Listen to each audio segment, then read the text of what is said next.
The water authority called it a maintenance backlog. That is the phrase they put in the letter, the one they mailed to every household in the valley 3 weeks after I signed the papers that said I would never talk about what happened at the Quarry Springs intake station. Maintenance backlog. As if the thing that came up through that pipe was a clogged filter. As if the people we lost were a billing error. I signed because I wanted the severance, and because I was tired, and because by then I had already decided that the version where I kept quiet was the version where I got to keep sleeping in my own bed. I'm telling it now because I'm 61 years old, and I've stopped sleeping anyway. And a man should at least say the true thing once, before the lying gets to be the only thing he remembers. I want to be careful about how I lay this out, because the order of it matters. People who'd only hear the loud part, the part with the screaming, they always ask me why nobody did anything sooner. They ask it like it is an accusation, and they are right to. But you have to understand that for most of those weeks, there was nothing to do anything about. That is the trick of it. The trick is that it does not arrive as a disaster. It arrives as a series of small wrongnesses, each one small enough on its own to explain away. And the explaining is the part you do to yourself, in your own voice, for free. My name does not matter much for this. I was the lead operator at the Quarry Springs Deep Water Intake and Treatment Station, which is a long title for a man who mostly watched gauges and signed logbooks. The station sat at the bottom of the valley where the reservoir narrows into the old quarry basin, and our job was simple in concept. The town of Halvers and the 4 smaller settlements strung along the county road drank from that reservoir. The water came in cold and deep through an intake pipe that ran out under the surface and dropped down the flooded quarry shaft. And we pulled it from there because the deep water was cleaner, more stable in temperature, less full of the surface junk that summer brings. We screened it, we treated it, we tested it. We pumped it up the hill to the storage tanks, and from the tanks, it went to everybody's taps. That was the whole life of the place. Cold water came up out of the dark. We made it safe, and people drank it without ever once thinking about us. You know where I had worked there 19 years when it started. I knew that station the way you know the inside of your own mouth with your tongue. I knew which pump made the bad bearing noise on humid mornings, and which valve you had to lean your whole weight on. I knew the smell of the chlorine room, and the particular tin rattle the catwalk made under boots, and the way the deep gauges read a degree or two colder in the dead of February. 19 years is long enough that the job stops being something you do and becomes something you are.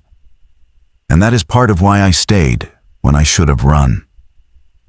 A man does not abandon the thing he is. I should tell you about the wound, because it is the part that explains the rest of my behavior. And without it, I just look like a coward. About 2 years before, my wife and I had lost our son. He was 24. It was not anything dramatic, no accident, nothing anybody could be blamed for, which somehow made it worse, because there was no one to hate. He had a heart thing nobody knew about, until it stopped him in his sleep in his apartment in the city. We did not find out for a day and a half because he lived alone and did not answer, and I told myself he was just busy. That day and a half is the thing. That is the wound. I had a feeling the night before they found him, a low, bad feeling. And I had a phone in my hand. And I told myself I was being a nervous old man, and I went to bed. I have spent every day since then knowing that the feeling was real and that I talked myself out of it because acting on it would have made me look foolish if I was wrong. I would rather have been a fool. I have learned that I would rather be a fool every single time. But I learned it too late, and then, when it counted again, I had not learned it well enough. So that is the man I was when the water started reading wrong. A man who had already once chosen the comfortable explanation over the bad feeling. and who had buried a son because of it, and who you would think would never make that mistake again. You would think. The first anomaly came on a Tuesday in late August. I remember it was a Tuesday because the temperature probe logs print with the day stamp, and I have looked at those logs in my memory 10,000 times. We had 3 deep probes down the quarry shaft at staggered depths, the lowest of them sitting maybe 210 feet down near the intake mouth. And they fed continuous temperature and pressure and turbidity to the screens in the control room. The deep probe, the lowest one, the one we called probe 3, showed a temperature spike. Not a big one. The water down there ran a steady 41, 42 degrees year-round, deep and cold and dependable. And that morning probe 3 read 46 for about 40 minutes and then settled back down. Now 4 degrees of warming at 200 feet should not happen fast. That water has no business changing temperature in 40 minutes. But probes drift. Probes fail. We had replaced sensors on that array more times than I could count, and a single bad reading from a single probe that then corrects itself is the kind of thing you note and move on from. I logged it. I wrote P3 temp transient 0641 to 0719, returned nominal, monitor. I monitored. That is the truth, and it is also the beginning of the lie I told myself, because I treated a sign as a fault. I wanted it to be a fault. A faulty probe is a work order. A real 4-degree change at depth is a question, and I did not want a question. Carl was on the shift with me that week. Carl Denning, 58, a few years older than me. Been there almost as long. The kind of man who brought the same lunch every day for a decade and never once seemed to get bored of it. Carl was good. I want that said. Whatever I have to tell you about how Carl acted later, I want it on record first that for 30 years he was a good operator and a steady hand, and the closest thing I had to a friend after my boy died, because he was the only one who never tried to fix me. When I showed Carl the probe, 3 transient, he looked at it and shrugged and said the array was due for service anyway. And we put in the request, and that was that. 2 men agreeing to not be worried is twice as convincing as 1. It is the most dangerous kind of company. The probe 3 transient happened again on Thursday. Same general thing, a warm spike, this time up to 48, lasting most of an hour before it came back down. And on Thursday, there was a second thing. And the second thing is where I should have stopped being comfortable. The turbidity reading on probe 3 went up during the spike. Turbidity is just how much stuff is suspended in the water, how cloudy it is, and down at the intake mouth, it should be near nothing. Because that is the whole reason we draw from the deep. The deep is clean. But for that hour, the turbidity climbed like something down there had stirred up the bottom. Warm water and stirred sediment, together, twice in 1 week, at a depth where nothing moves. I called the regional office about it.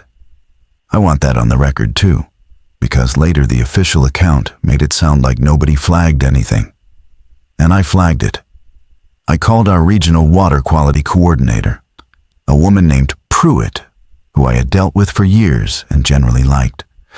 And I described the 2 events and the turbidity correlation, and I asked whether anybody else on the system was seeing deep anomalies. She put me on hold for a while.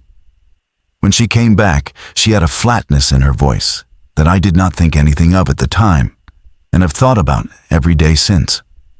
She said the probe array was clearly failing, that a service crew was already scheduled, and that I should disregard the deep readings until the array was replaced. Disregard the deep readings. I asked her to repeat that because it is an unusual instruction. You do not tell a water operator to ignore his sensors. She repeated it, word for word almost, like she was reading it, and she said it was coming down from the state level as part of a sensor reliability review, and that the new array would be calibrated to the corrected baseline. The corrected baseline. I did not catch it. I want to be honest that I did not catch it in the moment. It sat in the back of my head as an odd phrase, and I let the front of my head hear, "We are fixing the probes," because that is what I wanted to hear. Only later did I understand that you cannot have a corrected baseline before you have installed the thing that measures it. They knew what the new probes were going to read before they put them in. They knew what number they wanted. That phone call was the first piece of evidence that somebody above me already understood that the deep water was doing something it should not, and had already decided that the solution was to change what we were allowed to see. The service crew came the following week, and they were not our usual crew. Our usual array service was a two-man outfit out of the county, fellows I knew by their first names, who complained about the drive and drank our coffee and took an hour longer than they needed to. The crew that came that week were 4 men in unmarked coveralls with a truck that had no county markings and a tablet they kept turned away from us. They were polite. They were efficient. They did not drink our coffee. They asked me and Carl to wait in the control room while they pulled and replaced the array, which is not normal. You do not get sent out of your own intake while contractors work it. But the lead man said it was a qualified personnel-only handling protocol for the new sensors. And he said it with such bored authority that I sat down. I sat down in my own control room and let strangers work my shaft because a man with a clipboard told me to. I have sat down for authority my whole life. It is the easiest thing in the world to do. When they were done, the new array read beautifully. Probe 3 sat at a flat 41 degrees, turbidity near 0, pressure nominal, a perfect deep water signature, smooth as glass. Carl looked at the clean numbers and said, "See, it was the sensors." And I agreed with him, and we were both relieved. And the relief was real, and it was poison. Because here is the thing about the new array that I only worked out much later. When I went back through the maintenance log, they did not know I had copied. The new array did not have a probe 3. There were 3 probes listed, but the depths were wrong. The deepest sensor on the new array sat at 140 feet. The old probe 3 sat at 210, near the intake mouth, near the bottom of the flooded shaft. They had pulled our deep eye and replaced it with one that did not reach the bottom. And they had labeled it the same so the screen would look the same. And they had calibrated it to a flat baseline, so that whatever was happening in the bottom 70 feet of that shaft would simply never appear on any screen any of us watched. We were now blind to exactly the depth where the warming and the stirring had been. And the numbers were perfect. And perfect numbers are the most comforting thing a tired man can look at. For about 2 weeks after that, everything was quiet, and I let myself believe the problem was solved. That is the denial stretch. That is the part where, if you were watching from outside, you would be screaming at me. But from inside, it was just 2 ordinary weeks of an ordinary job. I did my rounds. I signed my logs. Carl brought his same lunch. The pumps ran. The town drank. Late summer turned toward fall, and the light came in low through the high windows of the pump hall in the afternoons, and the whole place felt as safe and dull as it had for 19 years. The next sign did not come from the water.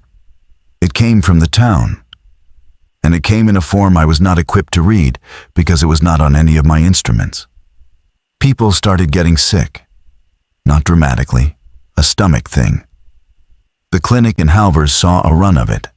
What they figured was a gastrointestinal bug going around. Low fever, fatigue, some confusion in the older folks. The kind of thing that goes around every fall when the kids go back to school. The county put out a routine advisory about hand washing. Nobody connected it to the water, including me. And I am the one man who should have.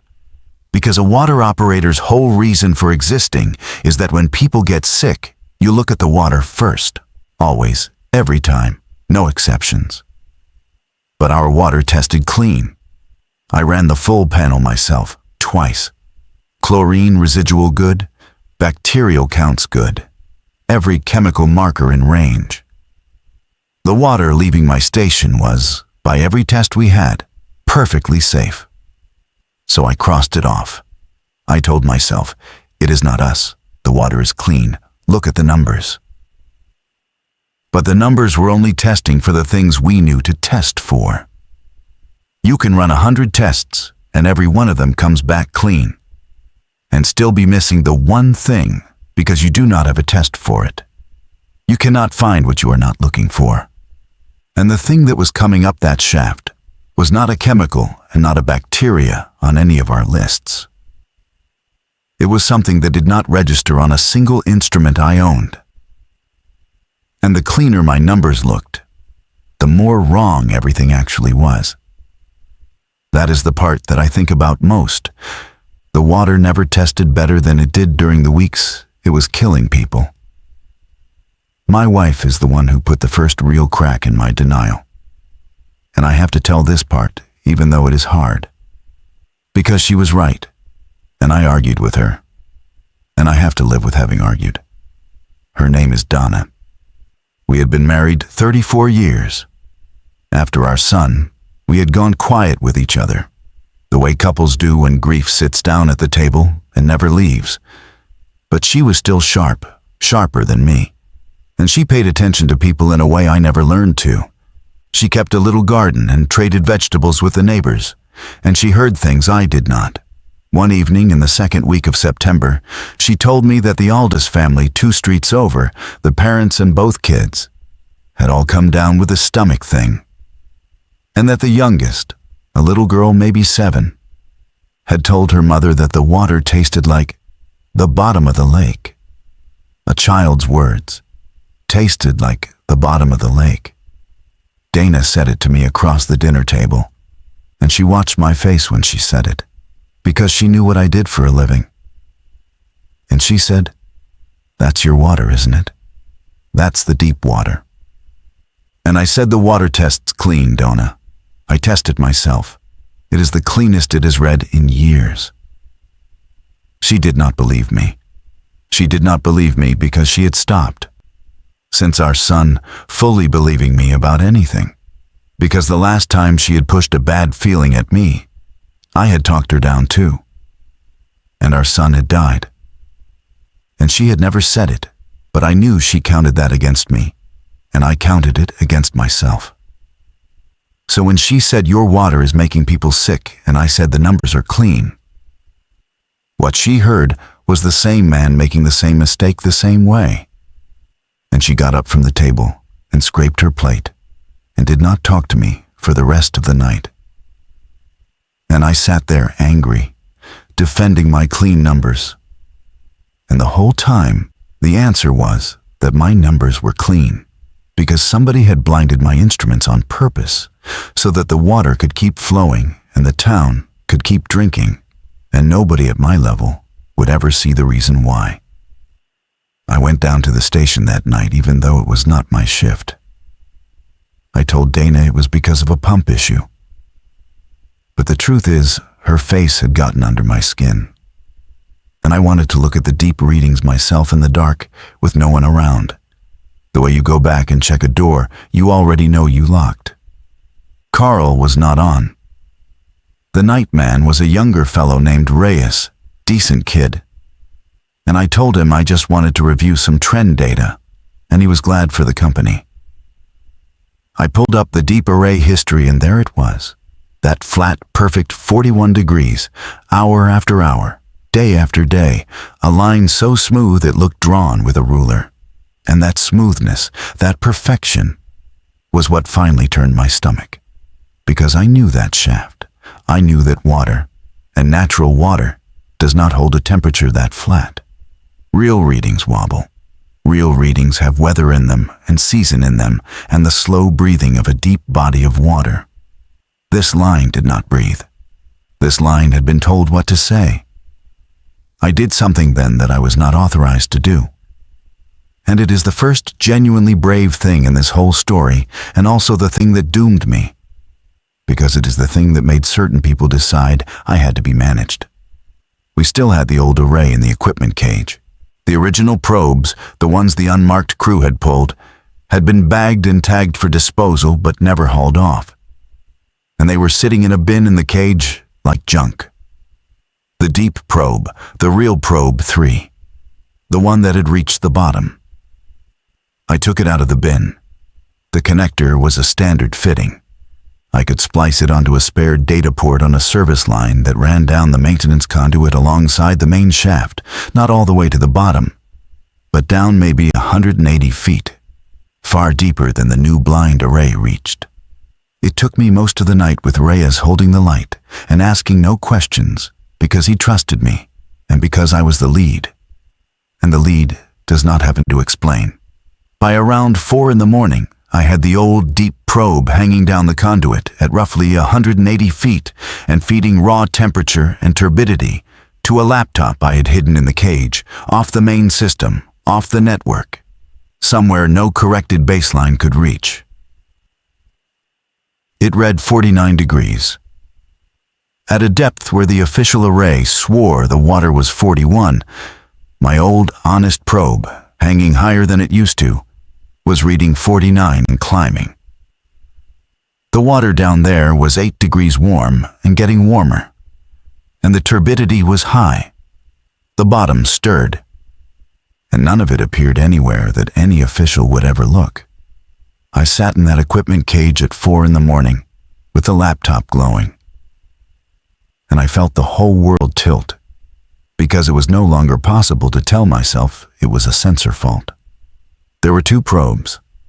One had been installed to lie, and one was telling the truth, and I had built the truthful one myself with my own hands. And the truth was that something warm was sitting at the bottom of the shaft that fed the drinking water of 5 communities, and it had been there for weeks. And somebody with more authority than me had spent real money and sent real men in unmarked coveralls specifically to make sure nobody could see it. I did not sleep. I went home at dawn, and Dana was up. And she looked at me, and I think she could see something had broken open in me. And I almost told her. I want you to know how close I came. I had it right at my teeth. The whole thing, the warm water and the blind probe and the little girl who tasted the bottom of the lake. And what I said instead was, "You might be right about the water. I'm looking into it. Don't drink the tap for now. Use the bottled." That is all I said. I told my own wife to stop drinking the water, and I did not tell her why. Because the why was so large that saying it out loud would have made it real in a way I was not ready for. And because some animal part of me was already calculating that the less I had said out loud, the easier it would be to walk back if I turned out to be wrong. Even then, even with the laptop reading 49, I was still protecting my own retreat. I was still, after everything, the man who would rather have a way out than be sure. She listened, though. That is the mercy in it, and also the curse. She trusted me just enough to stop drinking the tap water and to quietly tell a few of the neighbors to do the same, the Aldous family among them. And the people she warned, most of them, are the people who are still alive. My wife, who I did not tell the truth to, saved more lives in 2 days of garden fence whispering than I did in 19 years of running that station. I have to carry that. It is not a heavy thing exactly. It is more like a stone you swallow that never passes. I went to Carl the next day with the laptop data. This is the coworker part. And it is the part that I have turned over the most, because I still do not fully understand it. And the not understanding is its own kind of horror. I trusted Carl. I showed him the splice, the old probe, the 49-degree reading climbing against the flat fake 41 on the official screen. I laid it out plain, and I watched his face. And his face did something I had never seen it do in 30 years. It did nothing.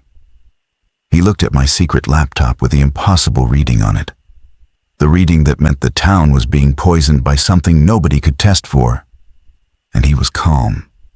Not falsely calm, not white-knuckle calm. Genuinely, restfully calm. The way you are calm about a thing you already know. And he said, "You shouldn't have done that." And I thought he meant the unauthorized splice. And I started to defend it, and he said it again, slower. "You shouldn't have done that." And then he said, "They'll have seen it." And I said, "Seen what? It's off the network. It's not on the system." And Carl looked at me with something that I have decided, after years of thinking about it, was pity. And he said, "It's not the network they watch." I did not understand him. I want to be clear that in that moment, I did not understand him. And I told myself he was tired. That he had said a strange thing. That 30 years of friendship meant I should let it go. That is the coworker acting too normal that everybody asks about afterward, except it was worse than too normal, because for one moment, Carl had not been normal at all. He had been calm in the face of a horror. And then he had folded himself right back into ordinary Carl. Eating his same lunch, signing his logs, complaining about his knee. And I let him.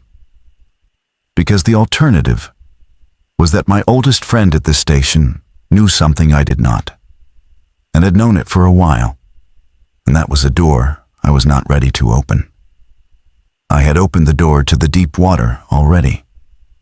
I did not have it in me that week to open the door to Carl too. 2 days later, the first person died. It was an old man out at the far settlement, the one the county road dead ends into. And the death was logged as cardiac, complicated by the gastrointestinal illness that was going around. No alarm. A man in his 80s dies in the fall, and nobody calls it a poisoning. But Dana knew the family, and Dana told me that the old man, in his last day, had been confused in a way that was not like a stroke, that he kept talking about water, that he kept saying he could hear it, that he had gotten out of bed twice in the night, and his daughter found him standing at the kitchen tap in the dark, with the water running over his hands. Not drinking, just listening to it run, and that he had said to her, "It's awake now." And she had thought he was raving. It's awake now. I went back to the station that night, and I checked my hidden probe, and it read 53 degrees. And the turbidity was so high, the water at the bottom of that shaft was no longer clean water at all. It was something churned and wrong. And as I sat there watching the number climb, I heard, faint and through the laptop's little speaker, because the old probe array had a hydrophone channel I had forgotten was even on it, a sound. The probe was picking up sound from 180 feet down. And the sound was not water moving, and it was not the pumps, and it was not any machine I knew. It was slow, and it was spaced out in even intervals, patient like something with all the time in the world. And it was coming from below the probe, from down at the bottom, from the intake mouth, from the dark part of the shaft that no official instrument was allowed to see. 3 sounds, evenly spaced, then a pause, then 3 more, coming up through 200 feet of warming water and into the speaker of a laptop I had hidden in a cage so that no one would know I could hear it. And I sat very still in the dark of that control room, 19 years a waterman. And I understood that the thing at the bottom of my shaft was not warming the water by accident, and was not stirring the bottom by accident, and that the old man at the end of the county road had been right, and that whatever it was not just down there. It was knocking. I sat with that sound a long time before I did anything. And I want to be honest about what doing nothing felt like from the inside. Because it did not feel like cowardice in the moment. It felt like carefulness. It felt like a responsible man being sure before he raised an alarm. I told myself that a sound through a forgotten hydrophone channel on a probe I had spliced in illegally was not evidence I could bring to anyone. That if I called the regional office and said I could hear knocking from the bottom of the quarry shaft, they would have me drug tested and walked out. And that the smartest thing, the strategic thing, was to gather more. Document it. Build a case nobody could wave away. That is what I told myself, and every hour I spent building my unassailable case was an hour the town kept drinking. And I knew that too. And I held both of those facts in my head at the same time and chose the one that let me keep my reputation a little longer. I had done this before. I had a feeling about my son, and I waited to be sure. And being sure took a day and a half. And a day and a half was the whole difference. You would think a man only gets taught a thing like that once. You would think it would be burned in. But the lesson does not transfer the way you expect, because each time it arrives wearing a different face. And this time, it wore the face of professional caution. And professional caution is so respectable that you can hide inside it for weeks. I recorded the sound. I set the laptop to capture the hydrophone channel continuously, and I left it running in the cage. And I went home, and I lay next to Dana in the dark, not sleeping. And I listened to the house. We were on bottled water by then, the both of us. And I had heard Dana on the phone telling her sister to do the same. And a small, ugly part of me was relieved that at least my own house was safe. As if the rest of the valley were a different country, the next morning I pulled the overnight capture, and there were 9 of those knocking sequences spread across the night. Evenly spaced through the dark hours, 3 knocks and a pause. 3 knocks and a pause, and the temperature had gone to 56. I called Pruitt at the regional office. I did not mention the sound.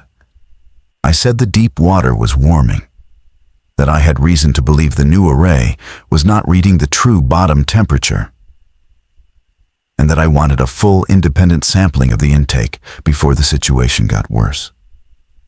I was reasonable. I was professional. I built my case. She put me on hold, and she was gone longer than before. And when she came back, her voice had that same flat, read from a card quality. And she told me that the matter was already under review at the state level, that an interagency assessment was active, that I was to take no independent action and to refer any further concerns up the chain rather than to her. And then she said a thing that I did not understand until much later, and that I think she was not supposed to say, because she said it fast and low, almost under the official language, almost like a person speaking, and not a function. She said, "Don't go back down the conduit." And then she hung up before I could ask how she knew about the conduit. How she knew I'd been down it, how anyone knew, when the only people who knew were me and Reyes. And a laptop that was not on the network. It's not the network they watch. That was what Carl had said. I had filed it away as a strange, tired sentence, and now Pruitt had reached through the phone and confirmed it. And I sat in my control room, understanding for the first time that whatever I did at that station, I was being watched doing it. Not through cameras, not through the data system, but through something I could not name and could not find and could not turn off. They had known I spliced the old probe. They had known I went down the conduit. They knew what I could hear. And they were not coming to stop me, which was the part that should have frightened me most. Because if they were not coming to stop me, it meant they did not consider me a threat. It meant I was already accounted for, already inside whatever calculation they were running. The way the town was inside it, and the dead old man was inside it. The corrected baseline was not just for the screens. The corrected baseline was for everyone. Reality had been recalibrated, and I had been recalibrated along with it, and I had not even felt it happen. I am going to tell you what I eventually understood about what was down there. But I want to be careful, because the truth is, I never fully understood it. And the people who understood it more than me are the ones who built unmarked trucks and corrected baselines. And I think the not fully understanding is the most honest thing I can give you. What I pieced together over years, from the maintenance log I had copied, and from one conversation I will get to, and from the shape of all the lies, is this. The quarry was not just a quarry. Before it flooded, before it was a reservoir, it had been worked very deep, far deeper than a stone quarry has any business going. And the deepest part of it, the part below the intake mouth, had been sealed at some point, and the records of why had been removed from every public file. There was a structure down there, not a natural feature. Something made, something old, set into the rock below the water. And it had a way in and out that the men who sealed it had called, in the one document where the word survived, the aperture, a door, if you want the plain word. And the rule of the place, the rule that the whole intake station existed to quietly enforce without any of us knowing it, was that the deep, cold water sat on top of the door and kept it shut. Cold water is heavy. Cold water is pressure. As long as the deep stayed cold and still and undisturbed, the thing behind the door stayed behind the door.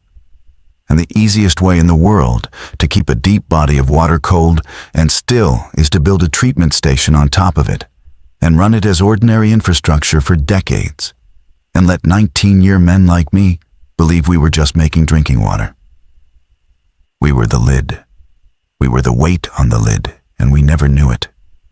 And that is the genius of it and the cruelty of it both. Because you cannot betray a secret you were never told you were keeping. Something had warmed the deep. I do not know if it was the thing itself or something cyclical, some slow tide of years. But the deep had warmed, and warm water is light. And light water rises, and the weight came off the lid by degrees, and the door began to work. And the men above me, the ones with the trucks, they knew exactly what was happening. And they had made a choice. They could not recool the deep, not fast enough, maybe not at all. So instead of warning the valley, instead of shutting the intake and emptying the towns, they had chosen to manage it, to keep the water flowing so the people stayed. Because empty towns ask questions, and a sudden evacuation is a thing that gets on the news and into the world. And what was behind that door was a thing they had decided the world must never learn existed, even if the price of that ignorance was a valley full of people drinking it as it leaked up through the warming water into their taps. The little girl tasted the bottom of the lake. The old man heard it running and stood at the sink in the dark. The thing was not coming up through the door all at once. It was coming up dissolved, a little at a time, in the water itself, into the bodies of everyone who drank. And the corrected baseline existed, so that no instrument anywhere would ever record the moment the deep stopped being only water. I figured out a version of this over the following days, not all at once, in pieces. The way you assemble a thing you do not want to be true. And the more I assembled it, the more I understood my own position, which was that I was a man who knew, and that the people who had built this did not kill the people who knew. They did something cleverer. They made sure the people who knew had too much to lose to speak. I had Dana. I had a house I had paid off. I had a pension 19 years deep. And I had, sitting in the back of my own skull, the knowledge that I was the kind of man who when the bad feeling came, found a reason to wait. They did not have to threaten me. They only had to know me. And I think they did know me better than I knew myself, because everything they did assumed I would stay quiet and gather my case and protect my retreat. And I did every single one of those things exactly as predicted. The deaths started coming faster in the 3rd week. Not a wave, nothing you could point at, just a creep. 2 more at the far settlement. One in Halvers, a woman in her 40s, healthy, who the clinic could not explain. And a change in the ones who were sick but not yet dead. A change that Dana described to me with her hands shaking, which I had not seen since our son. She said the sick ones had stopped being confused in the ordinary way and had started being calm. She said the oldest girl, the one who had tasted the bottom of the lake, the one who had recovered when her family went off the tap, had a cousin who had not gone off the tap, a boy of about 10, and that the boy had stopped playing and stopped complaining and would stand very still in the yard, facing the reservoir, just facing it, for a long time.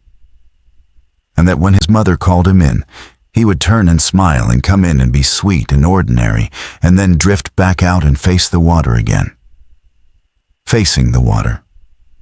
The way the old man had stood at the tap to listen. Whatever was coming up in through the water did not just sicken the body. It turned the person, slowly, toward the source. It made them want to go to it. And the station I ran was the thing pumping it into their homes. I should have run to the clinic and screamed. I should have driven up the county road banging on doors. I know that. I have built that man in my mind 1,000 times. The man who did that. And I am not him. What I did instead was decide to shut the station down myself. Not blow a whistle, not call the press, nothing so brave. Just quietly shut down the intake, stop the pumps, take the deep water out of the equation. It was the kind of action I could justify to myself as operational, as within my authority on paper, even though I knew it was not, even though I knew it would be undone within the hour by people above me. But it was something I could do with my own hands, at my own station in the dark. And it would stop the poison flowing for at least a little while, and it would be deniable enough that I could survive it. Even my one good act, I shaped it to fit through the narrow door of my own survival. I went down on a night Carl was on shift. I did that on purpose. I told myself it was because I needed a second man to help me lock out the pumps. But the truth is, I wanted to see his face when I did it. I wanted to know which Carl I was working with, the 30-year friend or the calm man who had said you shouldn't have done that. I came in, and he was at the desk eating his same lunch. And I told him plainly that I was going to take the intake offline, that the deep was poisoning the valley, that I had the readings and the recordings, and I was done waiting. And Carl set down his sandwich and looked at me with such tiredness, such an old and bottomless tiredness, that for a second I saw all 30 years of him at once. And he said, "How long do you think they've been replacing us?" I did not understand him. He saw that I did not understand him, and he almost smiled. And it was the worst thing I've ever seen on a human face, because it was kind. He said, "I'm not Carl. I mean, I am. I've got all his 30 years. I remember your boy's funeral. I remember the day we fixed the bad bearing in the rain. But I went down the conduit in March. Before you. And I came back up and I've been keeping the water on ever since. Because that's what I'm for now." And he said it without any threat in it, without any drama, the way you would tell a man a fact about the pumps. And he said, "They don't kill the ones who find out. They don't have to. The water does it slow. And what comes back up wearing your face is grateful to keep the lid on. Because it understands the alternative. It understands what's behind the door. You don't yet. You will if you go down. And then you'll stop wanting to shut anything off too, I have spent years trying to decide whether to believe him. And I cannot. Fully, and I think that is correct. I think a man should not be able to fully believe a thing like that. But I believed enough of it in that moment that when I went to the pump controls, my hands did not work right. And Carl, or what had Carl's 30 years in it, watched me without moving to stop me, because he did not need to stop me, because he already knew I would not be able to do it. And he was almost right. I got as far as the lockout. I had my hand on the lockout for the primary intake pump, and I had only to throw it and pull the tag. And I stood there with my hand on it, and I thought about Donna, and I thought about the pension, and I thought about the unmarked trucks and how they had not come for me, because they knew I would never actually do this. And I felt the whole weight of being known that completely, of being a man so predictable that his enemies did not bother to guard against him. And something in me that had been bent my whole life finally, for 1 second, stood up straight. I threw the lockout. I pulled the tag. The primary intake pump wound down, and the deep water stopped flowing up the hill. And for 1 second, I was the man I had failed to be when my son was dying. The man who acts on the feeling. And it was the best second of my life, and it cost everything that came after. Carl did not stop me. That is the thing. He let me do it, and he kept eating. And he said, "They'll have it back on within the hour, and you'll be done here. And the only question now is what you do with the hour." And he was right that it would come back on. I knew it would. But he was wrong about it not mattering. Because an hour is an hour. An hour is the difference between a day and a day and a half. An hour is the thing I did not give my son.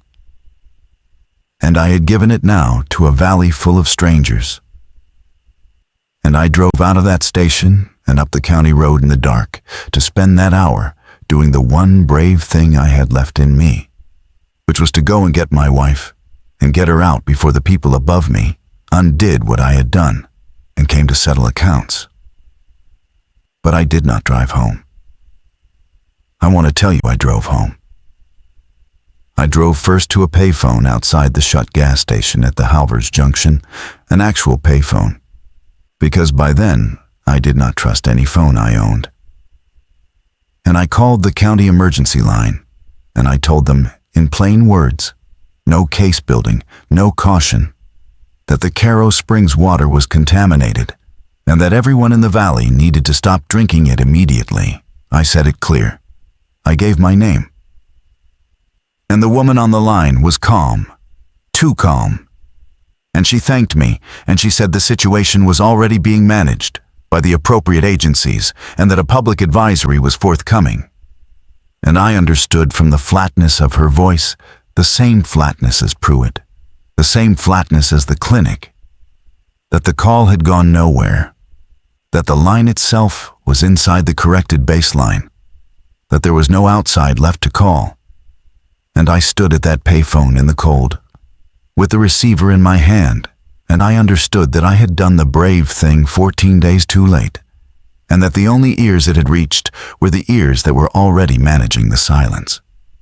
The brave act, when it finally came, fell into the same hole everything else had fallen into. That is the cruelty I keep coming back to. The system did not need me to be a coward. It had room for my courage, too. My courage changed nothing, because I had spent it after the door it was meant to hold had already swung open. Then I drove home, and the hour was mostly gone. And Dana was not standing at the window the way she usually was when I came in late.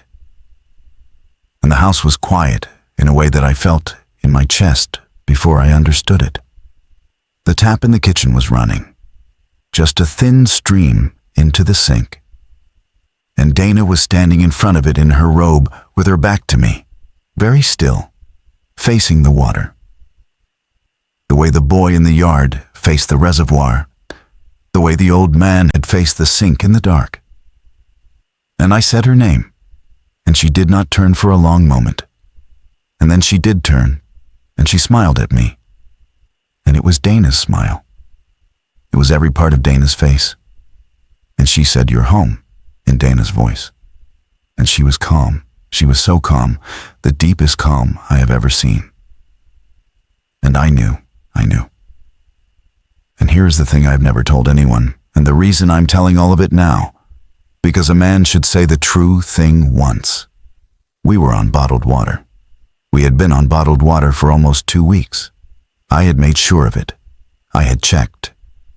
But I had not been home enough to see, because I had been at the station building my case and going down conduits and standing at lockouts, being briefly brave. And Dana had her garden and her neighbors and her own quiet life. And somewhere in those 2 weeks, she had gone back to the tap. A glass here, a cup of tea there. The way people do.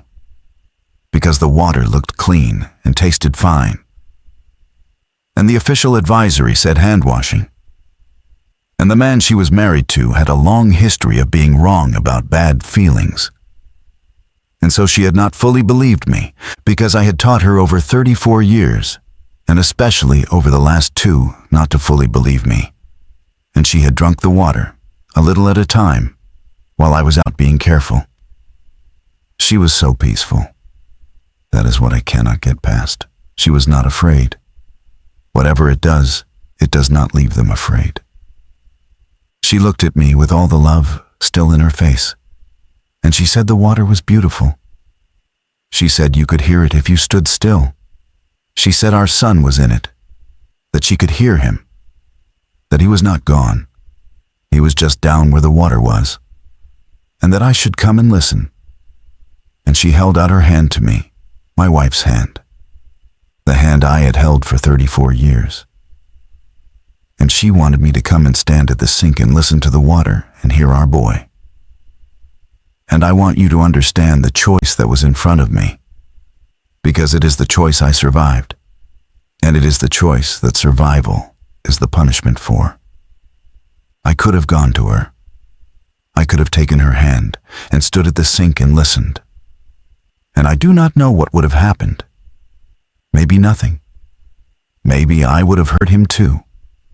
Maybe I would have turned calm and grateful and gone down to the water with her.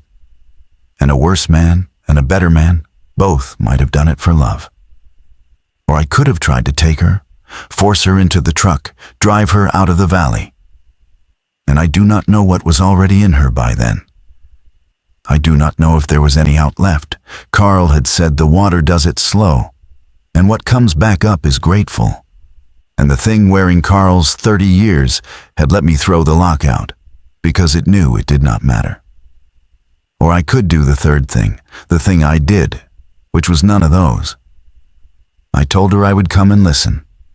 I told my wife I would come and stand at the sink, and I set down my keys, and I walked toward her, and she smiled and turned back to the water. And I stood behind her for a moment, with my hands almost on her shoulders. And then I did not take her shoulders. I backed away.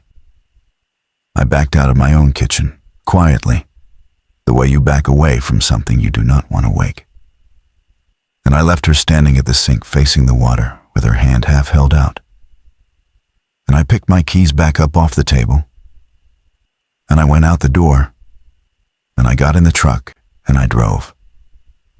I left her there. I told her I was coming, and I left her there alone with the water, because I was afraid, because I did not know how to save her, because some animal part of me had already calculated that the version where I tried was the version where I did not get out.